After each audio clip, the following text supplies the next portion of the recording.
Friends, welcome back. तो हम देख रहे हैं I flew a real Pakistani to my podcast studio. ये मेरे ख्याल से इसका कौन सा चौथा पांचवा पार्ट होगा शायद। अच्छा, और इसके जो बाकी के पार्ट्स होंगे वो हम इसी चैनल में सिल्वर मेंबर्स के लिए डाल देंगे, जितने अभी तक देखेंगे। तो वो अगर आपको जल्दी देखने हैं तो आप वो स्पेशल कह रही हूँ, सिल्वर मेंबरशिप लेकर वो बाकी के भी देख लेना। और धीरे धीरे करके कोशिश करेंगे कि पब्लिक में भी लेके आए, पर क्योंकि हमें भी जल्दी है भैया देखने की, तो सारा एकदम से लगाना पॉसिबल नहीं है बड़े करना, क्योंकि वो बहुत टाइम लगता है फिर यूट्यूब में डालने में। तो इस वजह से थोड़े छोटे पार्ट्स करने की कोशिश कर रहे हैं, क्योंकि अदरवाइज बहुत वो प्रॉब्लम क्रिएट करता है। तो चलो देखते हैं भैया, बहुत ही मज़ेदार है। अगर आप ये पहला पार्ट देख रहे हो अभी उसका, और उससे पहले वाले नहीं देखे हैं, तो पहले ऊपर के इसी चैनल में जो पहले किए हैं पार्ट 1 से शुरू करके देखना भाई। बहुत कमाल का पॉडकास्ट है, जिस तरह से बता रहे हैं ये, ओ माय गॉड, कमाल की। ऐसे लग रहा है जैसे आप धुरंधर 3 देख रहे हो। No doubt. देख क्या रहे हो, सुन रहे हो, सुनो। और आपके आंखों के सामने धुरंधर 3 की मूवी, मेरे आंखों के सामने तो धुरंधर 3 की मूवी चल रही है भाई। तो पहले जो पार्ट्स हुए हैं वो देख के फिर ये पार्ट देखना, और इसके आगे के पार्ट्स देखने तो इसी चैनल में सिल्वर मेंबर्स में चल आप जाकर देख सकते हो। तो जल्दी से वीडियो शुरू करते हैं। वीडियो शुरू करने से पहले अगर आप चैनल पर नए हो और आपने अभी तक सब्सक्राइब नहीं किया, तो जल्दी से पहले सब्सक्राइब के बटन और बेल आइकन को क्लिक कर लो, ताकि आपको हमारे सारे न्यू वीडियोस के नोटिफिकेशन मिल जाए जैसे हम अपलोड करें। अगर आपको वीडियो पसंद आता है प्लीज लाइक एंड शेयर। चलिए शुरू करते हैं। और वहाँ पे फिल्मी रिएक्ट में भूल गई मैं, विक्रम मूवी चल रही है अगेन सिल्वर मेंबर्स के लिए, तो वो भी आप आकर देख सकते हो। वो भी कमाल की मूवी है। क्या काथी मूवी थी, उसका सेकंड पार्ट है। काथी मूवी भी सिल्वर मेंबर्स में पड़ी हुई है, तो वो देखने के बाद आप पहले सिल्वर मेंबर लेकर क्या क्या क्या थी देख लेना। उसके बाद आप फिर विक्रम भी देख सकते हो, और भी बहुत सारी मूवीज वहाँ पे सिल्वर मेंबर्स के लिए कमाल कमाल की। तो चलो अब जल्दी से शुरू करें, अब रुका नहीं जा रहा भाई। यही है 81 ब्रिगेड। पंजाब आईबी वालों ने तो अभी तक वो हुआ था ना कि आर्मी के साथ अब कर लिया है। अब आर्मी के साथ करके जिनके साथ डील हुई थी वो जा रहे हैं, अब कोई नए आ रहे हैं सीनियर।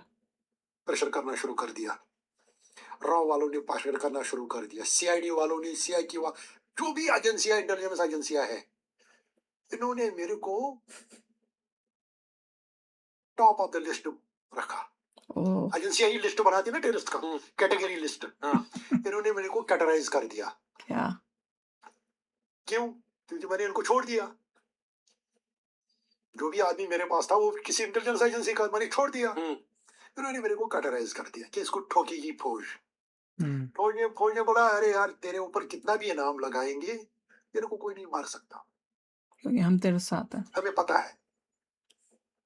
चलता रहा। फौज को इतना फायदा हुआ, मेरे से ही नहीं, मैं आइडिया देता था। मैं बोलता था कि जाओ वो जमाती जो है वो इलाके में गड़बड़ कर रहा है उसको मोटिवेट करो। वो जाती थी उसको बोलती थी तू गड़बड़ करता है, वो काम देता था, वो मिलिटेंट ठुकवाता था। जमातियों ने मिलिटेंट ठुकवाए। जो जमाती होते हैं जमात इस्लामी जो एचएम के ऑपोजिट हैं, कई सारे हैं ना। अच्छा, वो ही मिलिटेंट्स को ठुकवाते थे, बता के दूसरे अपने कॉम्पिटिटरों को। अच्छा, खास आदमी थी, उनका मैं पता देता था। बट इधर भी मैंने एक उसूल रखा, जो टेररिस्ट मेरी तरह अच्छा होना फंस गया था उसका मैं सरेंडर कबूल करता था। वाह, मैं फौज को बोलता था इसको जिंदा पकड़ना, वो फौज वही करती थी। अरे वाह। जो मिलिटेंट हरामी होता था, जो सिविलियन को मारता था, जो वाकई जिसका दिमाग खराब और गंदा इंसान, जो ये एट्रॉसिटीज ज्यादा करता था, मैं उसको बोलता था जाओ ठोको, उसको ठोकती थी। गुड। फौज को इतना भरोसा आ गया मेरे ऊपर कि कभी कभी मैं जाता था निकाब पहन के, फौज को मेरी कमांड में लेती थी। क्या बोल रहे? क्या फौज को मेरी कमांड में लाता था? क्या पता नहीं क्या पहन के जाता था, निक्का बुर्का पूरा। अच्छा। मतलब पूरा वो एक टेररिस्ट के कमांड में देते थे, और हम अजीम से अजीम काम करके आते थे। इतना भरोसा हो गया उनको। अच्छा, और ये अभी हम 93-94 में, हाँ, मतलब 93-94 में 93-94 में इस दौरान बहुत से ऐसे ऑपरेशंस हुए कि मैंने बहुत बड़ी जो ना त्रासदी कैजुअलिटीज होनी थी उनको बचाया, जिसमें लाखों गोलियां एक बार यहाँ सांबा सेक्टर से आई, डब्बू में ही अमनेशन आया पाकिस्तान से, ओला उसको मैंने पकड़वाया पूरे के पूरे को। और अभी तक किसी को कोई शक नहीं हुआ कि यार कोई लीक हो रहा है इंटरनल? कुछ तो शक हुआ होगा, नहीं भाई? किसी को नहीं। अच्छा, किसी को और शक आप इतने बड़े, मतलब उनकी तंजीम में, टेररिस्ट ग्रुप में इतने बड़े आप दहशतगर्द खुद कि वहां से पैसा खुद फाइनेंस आप कर रहे हो, उनको यही नहीं पता लगा कि इनका टॉप का आदमी? इन्वेस्टिगेशन मैं ही करता था ना। अच्छा इन्वेस्टिगेशन कौन करेगा? अच्छा, तो मैं निकाल टॉप आदमी थे, मतलब बिल्कुल मैं बटालियन लेवल पर था और इन्वेस्टिगेशन भी मैं ही करता था। और मेरे को पता था कि ये जमाती है, ये एचएम का मिलिटेंट है, ये मेरे पर शक करता है, फिर उसको मरवा दो। जब मेरे को इतना लगता था ना, पता ये मेरे पर 1% शक करता था, मैं 99% उसको हटाने की कोशिश करता था उसी वक्त। गुड। इसका बचना ठीक नहीं है। खतरा है। इसको शक बन गया तो ये बात फैला देगा, कुछ ना कुछ हो जाएगा। और फौज भी, हमारी फौज ना दुनिया की अजीम फौज है। ठोकती थी, उसको उड़ा देती। उसी टाइम मिशन। ये वो फौज नहीं है। अब अगला अफसर आएगा वो तेरे साथ वफा करेगा ना। मैं आपको कल का दिखाऊंगा। कल की मेरी एक ना प्रेस के साथ बात हुई, छोटी मोटी, कल जब वहां मीडिया वाले आए, मेरे सीनियर्स थे वहां, उन्होंने बोला ये बात करेगा, हम नहीं करेंगे। उन्होंने बोला ये तो रिटायर है। बोला रिटायर? हमारे में रिटायर नहीं होता है। हमारी लाइफ टाइम वैलिडिटी है फौज की, हम रिटायर नहीं होते। तो मैंने वहां बात की। इसी तरह जब भी मैं फौज को बोलता था कि ये जमाती, ये टेररिस्ट थोड़ा शक कर रहा है, खत्म गया, बदतर हूरों के पास भेज दिया। उसको होरों के पास मैंने तो अभी बोला था। हमारी सोच। हूरे वेट कर रही होती, कौन आएगा कौन आएगा। जल्दी भेजो, इनको कहती हूँ कि जल्दी भेजो। कौन आएगा मरने के लिए। और इतने हमने पहुंचाए कि वहां से मैसेज आया ऊपर वाले से, बस करो कि और भेजो, और चाहिए। बोला अभी रुको, थोड़ा ब्रेक ले लो, पूरी कम पड़ रही है। हम ध्यान से सुन रहे हैं, उसको समझ ही नहीं आ रही। क्यों मजाक कर रहे हैं? वो सोच रहे हैं उन्होंने इनको बताया कैसे। कहने की बात है कि कहने की बात है। सच्ची में मानना था मैं कहता नहीं हूँ। ये तो मेरी बात ही मान गया। उन्हों का मैसेज आया। कि भैया तुम बता, मजाक कर रहे हो। हे भगवान, मुझे लग रहा था उसकी शक्ल से कि वो सच मान रहा है। मैंने बोला था कि वो सच मान रहा है, कहते नहीं नहीं वो मजाक होता है। यही क्वेश्चन होगा, मैसेज कैसे आया? टेलीग्राम आया था, चिट्ठी आई थी, कि कोई बोला था? मैसेज कैसे आया था? भगवान, ऐसे मैसेज आ रहा है, बहुत लोग मर रहे हैं, थोड़ा रुक जाओ। भाई आपका कभी जैसे ये हाफिज सईद, मसूद अजहर, इस टाइप के लोगों से मिलना हुआ कि जब आप इतने सीनियर अफसर बन गए थे इस पूरे तंजीम में? जब ये जेल में था, कौन? ये मसूद अजहर, हाँ, जब ये पकड़ा गया तभी मेरे को पता है। ये कपरन अनंतनाग में पकड़ा गया। और इसमें भी लगभग 90% मेरी इंटेलिजेंस थी। अच्छा, क्या इंटेलिजेंस दी थी आपने? मैंने इनको बताया कि कोई बंदा आया, ये कुछ मिलिटेंट नहीं है, कुछ और काम करना चाहता है। वो एक्चुअली कश्मीरियों को ना, वो मीरवाइज टाइप बनना चाहता था। क्या टाइप? वो ना, वो एक ना जो धर्म गुरु होता ना, हाँ, ठीक, उस टाइप का वो बनना चाहता था अपने आप को ना, उस तरीके से। वो पहाड़ों में एक जहर फैलाना चाहता था। अच्छा, वो ज्यादा पहाड़ों में ही बैठना चाहता था, गुजरों को, बाकी लोगों को, ताकि पहाड़ वाला टेररिज्म जो है वो हमारे लिए बहुत महंगा होता। जहां हम नीचे वाले प्लेन एरियाज में एक बटालियन से काबू करते हैं, वहां उसी एरिया को काबू करने के लिए पहाड़ में हमको 10 बटालियनें लगानी पड़ी। अच्छा, तो वो एक प्रीचर टाइप एक उसमें कैपेसिटी में आया था। वो आया था, उसने मोटिवेट करने थे, उसने बनाने थे ये, उसने बहुत आगे चलना था, ये बहुत लंबी प्लानिंग थी। तो मेरे को किसी ने बताया कि इस तरह कोई बंदा घूम रहा है, इस तरह इस तरह इस तरह। तो मैंने उसको बोला कि यहाँ नहीं है, पुलवामा शोपियान में नहीं है। वो गया अनंतनाग साइड, कॉपरन साइड। उन दिनों हरकत जहाज इस्लामी थी, उन दिनों ये नाम नहीं था जैश लश्कर, उन दिनों हरकत जहाज इस्लामी थी। तो उसमें हमने भी थोड़ा बहुत कंट्रीब्यूट हरकत किया। और इसको मैं पर्सनली जानता हूँ। मैं आपको बताता हूँ, अगर कोई बंदा 24 घंटे रहेगा ना मसूद अजहर के पास, 24 घंटे के बाद वो फिदायीन बन जाएगा। क्यों? भाई उस इतना- इतना उसमें था वही। टैलेंट कि वो किस कैसे बंदे का Brainwash। दिमाग खराब कर सकता था। बाप रे।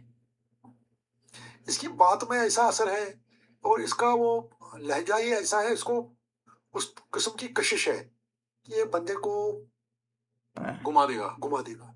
अच्छा, खुद नहीं घूमेगा।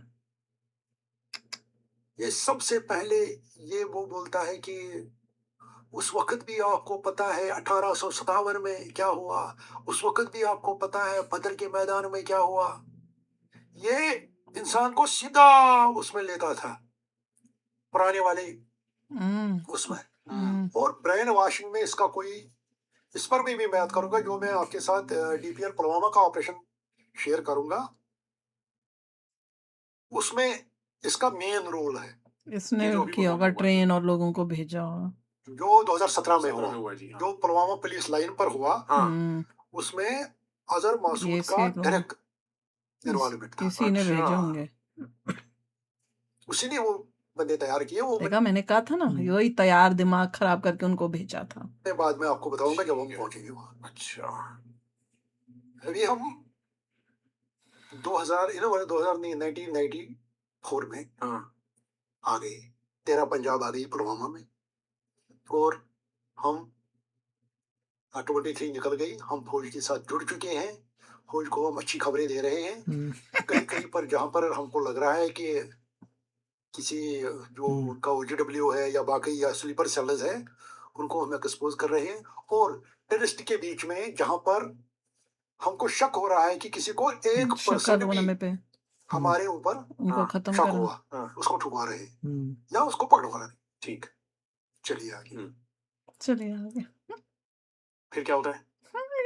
उसका भी बता रहा हूँ, जल्दी जल्दी बताओ। उसके आगे 94 में इखवान खड़ी हो गई, तंजीमें टूट गई। 2006 टेररिस्ट ऑर्गेनाइजेशंस थी, वो 6 ही रह गई। ओ, पाकिस्तान को लगा हम खत्म हो रहे हैं। शायद HM सरेंडर करेगा इंडिया के सामने। KLF को उसने उड़ा ही दिया, जम्मू कश्मीर लिबरेशन फ्रंट को, जिसको फर्स्ट में उन्होंने उठाया था। तो HM शायद सरेंडर करेगी। अब पाकिस्तान ने सोचा शायद इखवान कुकपरे टेक ओवर करेगा पूरा, HM भी, बाकी तंजीमें भी। तो पाकिस्तान ने लश्कर तैयबा, हरकत जहाज इस्लामी, हरकतुल अंसार, ये तंजीमें बनाई। बाप रे, क्या 3 क्या और बना करता दी, है। 3 और। प्रो पाकिस्तान तंजीमें, ताकि इलाके में लोगों को बोलेंगे कि या पाकिस्तान के साथ मिलना है। आज़ादी का वो चैप्टर इसमें से निकाला, कश्मीर काज में से। मतलब अब आजादी नहीं चाहिए, पाकिस्तान के साथ मिलना है। अच्छा, 94 में ही कश्मीर में शुरू हो गई सियासी दौड़ धूप कि फारूक अब्दुल्ला को वापस बुलाएंगे। क्योंकि हर तरफ अगर देखा जाए टेररिस्टों ने भी इंतहा कर दी, और टेररिस्टों के अगेंस्ट जो लोकल इखवान ग्रुप बना, उसने उनके घरों में कैजुअल्टियां हुई, उन्होंने उनके घरों में कैजुअल्टी की जो मिलिटेंट थे, जो टेररिस्ट थे। तो ये आपस में एक ना सिविल टाइप वार बन गया 94 में। 94 जहां पर ऑपरेशन होता था, कई टेररिस्ट मारे जाते थे, इखवान का उसमें रोल होता था। लोकल लड़के जो पाकिस्तान ट्रेंड जो फौज के साथ मिले थे उनका रोल होता था। उनके घरों में भी एचएम ने बाकी तंजीमों ने कैजुअल्टियां करनी शुरू कर शुरू दी। कर दी। 95 आया, लोग सियासी लीडरों के पास जाना शुरू हो गए। फारूक अब्दुल्ला को लंदन से लाया, लंदन से 96 में इलेक्शन करवाया। मैं यहाँ थोड़ा जल्द क्लोज कर रहा हूँ क्योंकि बहुत लंबा हो रहा है। 96 में इलेक्शन करवाया, उसमें मेन रोल इखवान ने किया इलेक्शन, अदरवाइज इलेक्शन नहीं होना था। आज बड़े बड़े ना वो कश्मीर के बुद्धिजीवी या कश्मीर के वो सो कॉल्ड अपने आप को इंसाफ पसंद लोग जो बोलते हैं इखवान ने ज्यादती की, मैं उनसे ये सवाल करना चाहता हूँ, क्या उन्होंने कभी ये बोला कि एचएम ने ज्यादती की? उन्होंने कभी ये बोला कि मिलिटेंटों ने ज्यादती की? मानता हूँ इखवान ने ज्यादती की, बट जो इंटेलेक्चुअल होता है ना समाज में, वो हर तरह की बात करता है, वो एक तरफा बात नहीं करता है। पता है कौन है वो बंदा, मुझे तो पता ही नहीं। कश्मीर के जिन लोगों को आज दिल में ये है कि इखवान ने ज्यादती की, इखवान। क्या एचएम ने ज्यादती नहीं की? क्या बाकी टेररिस्ट ग्रुपों ने ज्यादती नहीं की? क्या जमातियों ने वो लोगों को नहीं मरवाया जिनके साथ इलेक्शन लड़ा था? क्या जमातियों ने उन लोगों को नहीं मरवाया जिनके साथ उनकी वो आपसी रंजिश थी? तो जहां पर अगर इखवान ने किसी जगह ज्यादती की तो वो भी कौन से दूध के दुले हुए हैं। फॉर एग्जाम्पल, चलो इखवान अनपढ़ थे, वो पढ़े लिखे नहीं थे, उनको इस्लाम का ज्यादा नॉलेज नहीं था, तुम लोगों को तो था। तो तुम लोगों ने कौन सा वो किया? जहां आपने मौलवी फारूक और काजी निसार जैसे प्रीचर्स को मारा और इल्जाम इंडियन एजेंसीज पर लगाया, हाँ, वहां इन अक्लमंदों ने, इन बुद्धिजीवियों ने सो कॉल्ड बुद्धिजीवियों ने उस वक्त क्यों नहीं बताया कि मौलवी फारूक को किसने मारा, हम्म, अब्दुल गनी लोन को किसने मारा, सजाद लोन के बाप को, मरहूम अब्दुल गनी लोन जिसने अच्छा काम किया है हंदवारा में, उसको किसने मारा? डॉक्टर काजी निसार को किसने मारा? डॉक्टर गुरु को किसने मारा? ये क्यों नहीं बताया? बड़े बड़े आर्टिकल लिखते थे, वो जो पेपर था उनका ग्रेटर कश्मीर, वो स्पॉन्सर ही पाकिस्तान ने किया। ओल न्यूज़पेपर यहाँ पे और स्पॉन्सर हो रहा है पाकिस्तान से।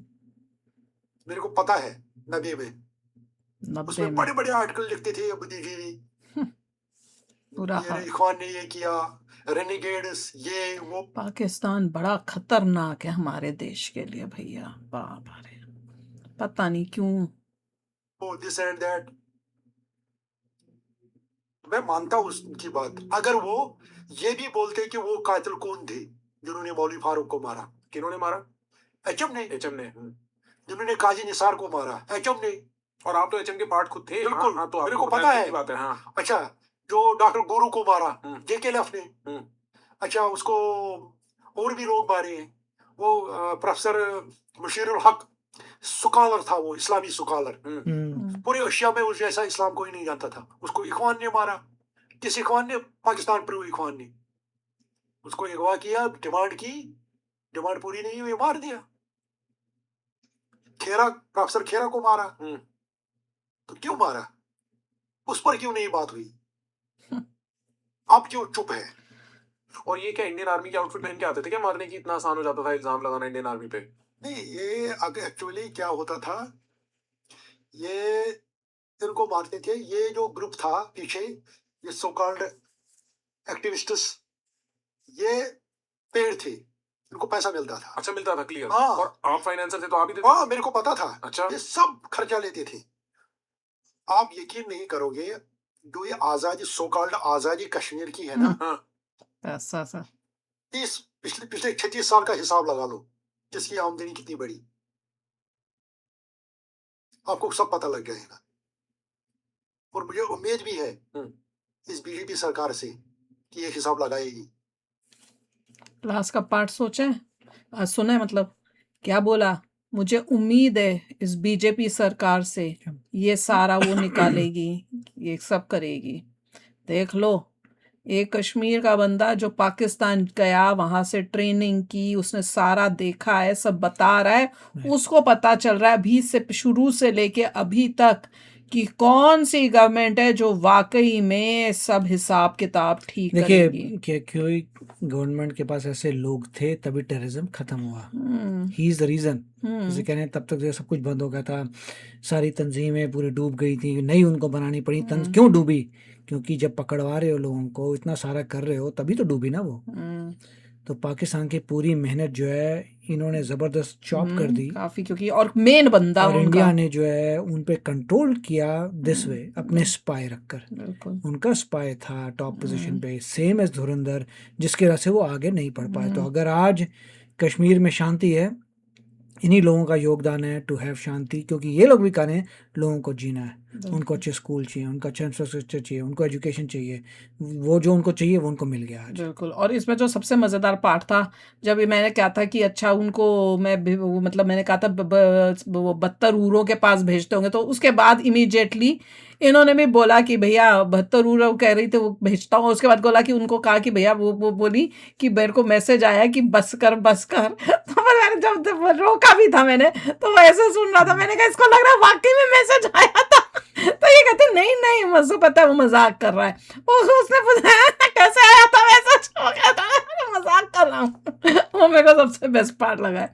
तो चलो यार, इसका नेक्स्ट पार्ट अगर आपको देखना है तो सिल्वर मेंबर्स में होगा, वहां पे भी आप जाकर देख सकते हो। और मिलते हैं नेक्स्ट वीडियो में बहुत ही जल्द। Till then take care and bye bye.